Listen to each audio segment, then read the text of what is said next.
Hello, and welcome to another plane analysis in RAMGB's War Thunder plane analysis. Today we are going to be taking a look at the P-47D Thunderbolt, a level 9 American fighter. Important, it's a level 9 American quotes slash in very capital words fighter. Yeah, that's one of the problems with this plane. I'm going to explain it in a second. I'm not going to bother a lot in the intro with this plane. I'm going to say just some qualities about it as a fighter, and the main thing is going to be in the videos. This is a pure boom and thumb plane. All I said about the P-51 Mustang applies to this plane. It's a pure boom and thumb plane that, with energetic advantage, it has all the cards to win, but with energetic disadvantage is totally sold out.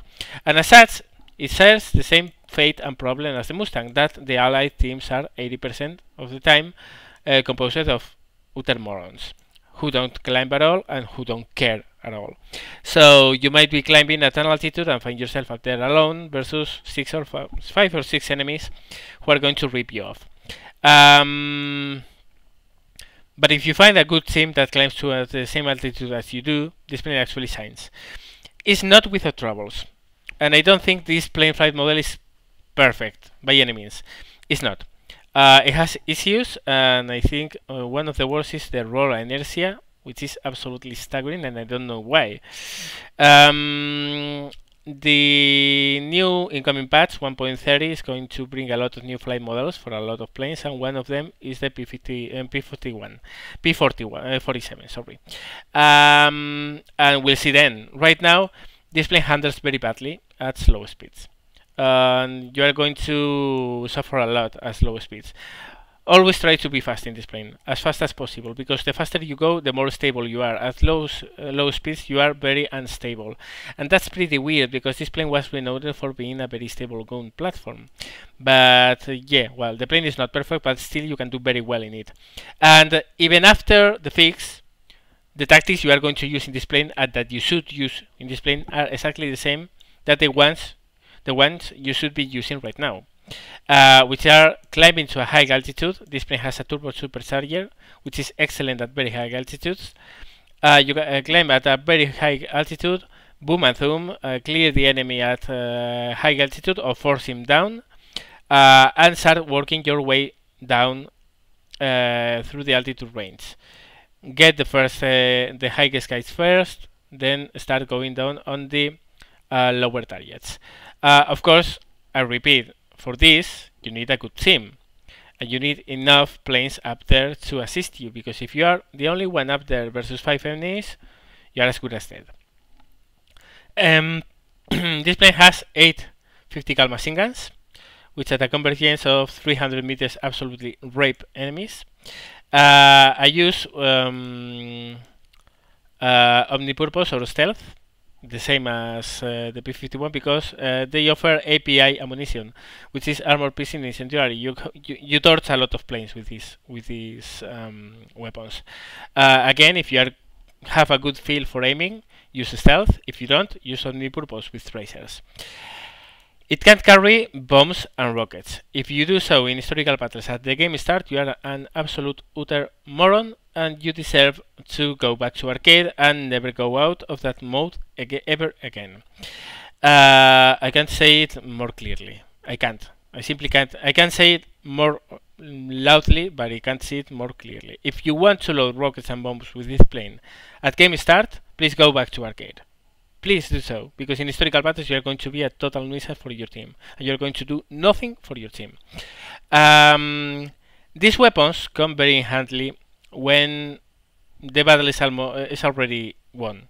Say you have returned to base to reload or maybe to repair, and you see that the enemy has only 2 planes left and your team has 10. The air superiority is there, and you are not really needed anymore as a fighter, so you can load bombs and rockets then, and then go for some ground targets. But at game start, for heaven's sake, don't. Because, first of all, you are going to die very soon, and second of all, you are a fighter, a high altitude fighter that could be extremely valuable for your team at very high altitude. And by going at low altitudes to kill enemy ground targets, you are just betraying your team. So just don't. Well, enough of the chatter. Just let's take a look at the repair cost, which is 6,000 for arcade and 18,600 for historical battles. It's a very expensive plane. And well, let's see some action. And let's start by being explicit about why I say this about the guys who should go back to arcade. Game start, we have a P-47 loaded with bombs and rockets, and he's refusing to go up an altitude because he says that he can do nothing about Doras. Of course, if he doesn't try, he will never do. And this was one of those games, one of the 80% times you find yourself going up with another 2 guys, and you find 7 enemy fighters at your altitude, and you go down. The P-47, which is going down, trying to go for ground targets. You are going to see what happened just in a couple minutes from now. No, actually not in minutes, in seconds. You can see down there, there's a King Cobra, there's a Bullfighter, there's a Typhoon, there's the P-47. There are a lot of things down there. And P-47 shot down by a Mi-410B. And now look at that and facepalm as hard as you can, please.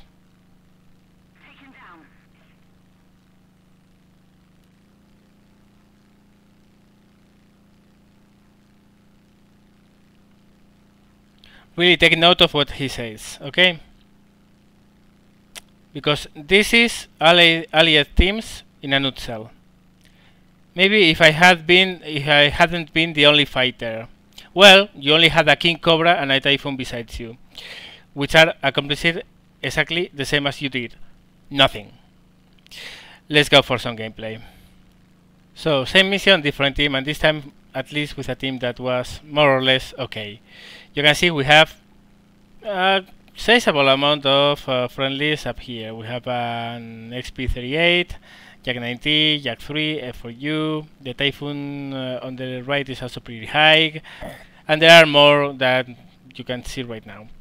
The thing is, with 4 of us up here, 5 of us up here, 6 if we count with the Typhoon, which is a little bit lower, we can actually present a lot of battle to any German that comes at this altitude. We are at 5,000 meters, but the problem with this game was that they actually came in at higher altitudes. There is someone reporting Focke-Wulf Doras at 7 kilometers of altitude, so I go up climbing with web, and you can see that up here the plane doesn't climb that bad with web.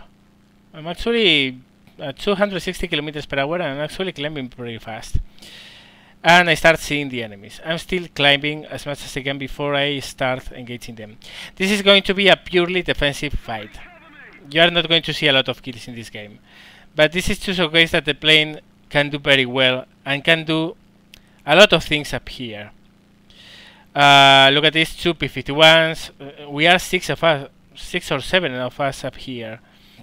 So well, I'm starting to head to the position of the Focke-Wulf enemies.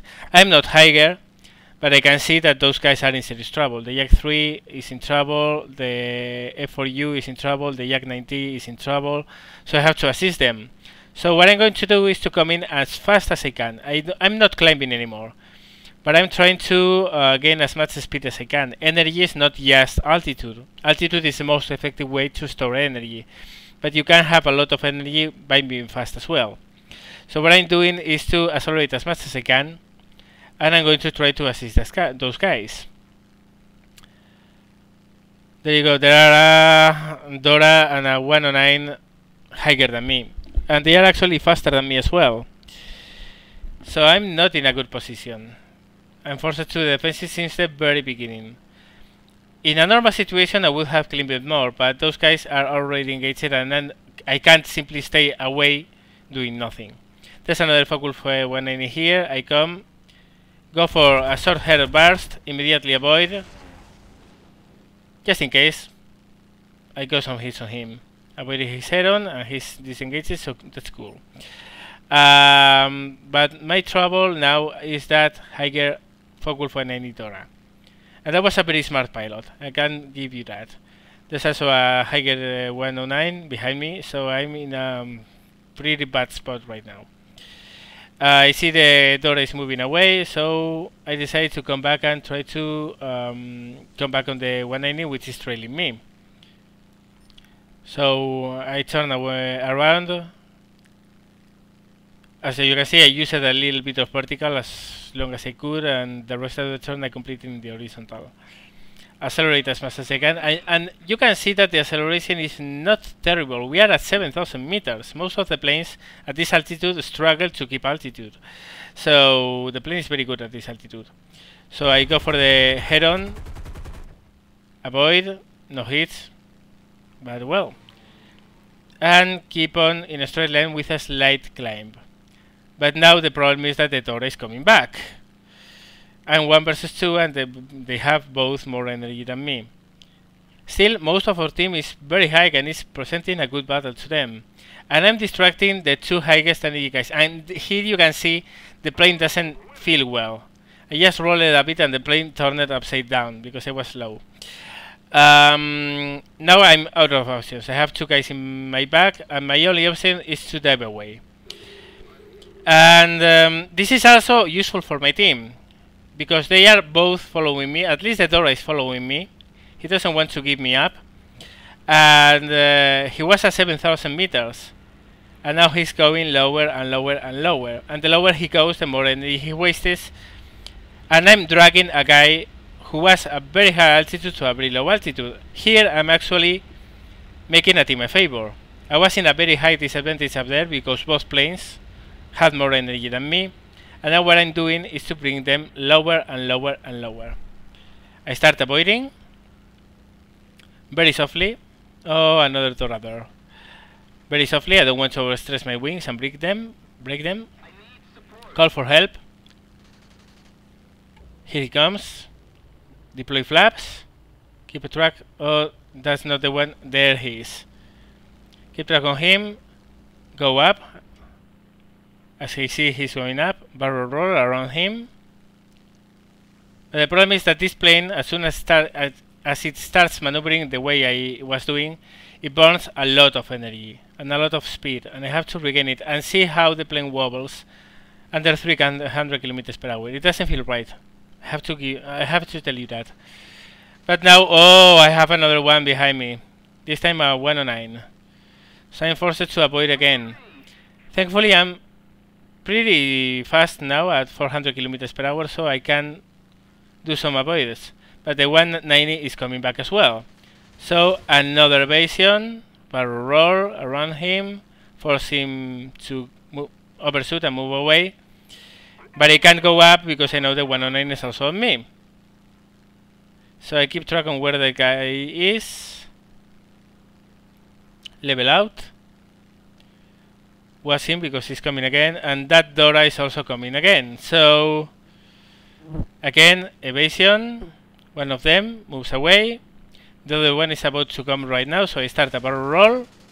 He totally misses the approach. And you can see, as long as I keep the speed over 300 kilometers per hour, the plane doesn't handle bad. The problem is when I start going slower, and I'm running out of options at all. I don't have a lot of altitude left under me to dive for speed, and I'm under a very, very heavy assault. And I'm asking for help, but I don't have a lot of friendlies around. So I simply have to make do with myself. Barrel roll. Flaps to close it. He overshoots again. This time I go up because there's no other incoming. I should have volleyed, but I miss it. Very unfortunate because he was perfectly into convergence zone. Had I hit him, probably I would have gotten a critical or even kill him, but no luck. But now the pressure seems to be a little lower. I only have one guy on me. A Spitfire is coming to help, which I'm thankful for, because at this moment I was totally running out of options. Since the guy is moving away, so I do a reversal in the vertical But no, he's coming again. So I change my plane of move under him, deploy flaps, come up behind him after he overshoots, try to aim, but again, the plane is not steady at this speed, and I can't proper aim. So, well, again, very low on speed, diving to win it back, retract flaps, and control that higher 109 that's up there. Which is, of course, coming for me. The Spitfire, which is with me, is also... Look at him, he's lower than me actually. So I call him the threat, but the 109 is coming for me. Well, at least it seems. So I do a break turn, and he corrects and goes for the Spitfire again. So I come back again, and try to put him in front of me. But he's very, very quick, he's very fast, and he's zooming away. So, well, I can do a whole lot about him. And the Dora is coming back again. I go up, try to get some hits in the head-on. I can't. The BF-109 is coming. I'm very slow on speed. The plane is wobbling like mad. I try to do a hammerhead, but no, I don't. The plane actually wobbles down. This is out of control totally. The BF-109 comes, avoid to a side, come back to other, but he gets hits on a wing. And the wing is not really damaged. I mean, it's only light pink. It's not should not be a problem. But this plane handles so bad at slow speeds that with a damaged wing is almost impossible to control. And now I have the other wing also red. Pinkish. I mean, it's not really red. But I'm at 250 kilometers per hour and I simply can't maneuver. And I go down. But still, this battle we won. And that's because the team did well. I did very well, I can tell you that. In the situation I was, I couldn't do anything else. And the plane behaved very well until I ran out of speed. And that should be different, to be honest. But well, let's see some action. Some more action, and this time in a more offensive way. Again, very similar scenario with 5,000 meters already under me. And the enemies are coming and starting to put pressure in the enemy, in the friendlies, I mean. 190 and focus and BF-109 there. We have a higher P-51 and a good lot of planes that are at 4,000 meters or higher. So this is a very good starting point. The Germans have the advantage over most of our team, but we are up here and we are going to face them. And that's going to be a GG. This is going to be a very good game by your team. We have an even higher plane up there. So I'm feeling pretty confident. Those guys are bouncing the Spitfires. And I'm coming in with a lot of energetic advantage. And this is exactly what you want in this plane. Checking around, just in case I have something to dive on, other than those. And let's start the game. I dive on the Dora, aim for him, critical, tail is gone. That guy is dead. That guy has no tail, he's dead. He's flying, but he's already dead. I call him on chat, so no one dives on him and kills him and steals the kill without knowing it. And keep on going. Take a look around. There's a lower focus by 90 there. There's a BF-190 there that's higher than the focus by 90. But it's going back to base, so I'm staying high. Oh, look at that. There's a BF-190 there. And I'm calling someone not to go behind the 190 I killed. Well, because he's killed and it's... Oh, this is okay. But look at this. I got his oil tank. And almost not damaged him back. But now again, look at the wobble of the plane. In a sense, it's very similar to the 190 in that it wobbles a lot on the instructor, and you want to control it with keys, but at slow speeds it becomes unbearable. You can't control the plane as much as you can over 300 kilometers per hour. So that K4 has a leaking oil engine. He has a damaged engine. I can see there's nothing up here, nothing at all. There's only a lower focus plane there. I'm checking and making sure there's nothing around up here, because I know this guy, I'm closing in with him, and I know that guy is going to dive as soon as I come near, and I want to make sure that I can dive without hurting my team. And seems so I'm going to do it. He starts diving, and I start going behind. At the beginning he's starting to get some advantage in distance because he's doing a much steeper dive than the one I'm doing. Look at him, he's losing altitude at a much higher rate than what I do. People are reporting the focus on NED is still alive, and I'm telling them, okay, well, then kill him, no worries.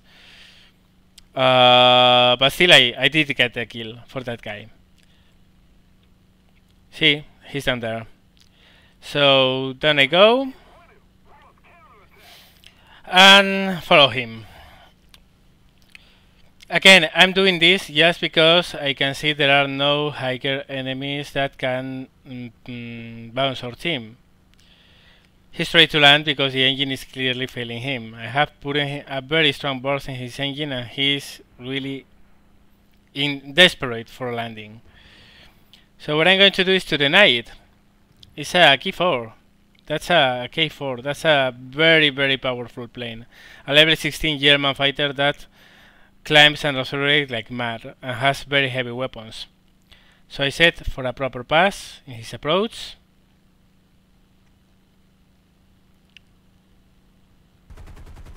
Coming for the kill, totally miss at first, get another critical, and move away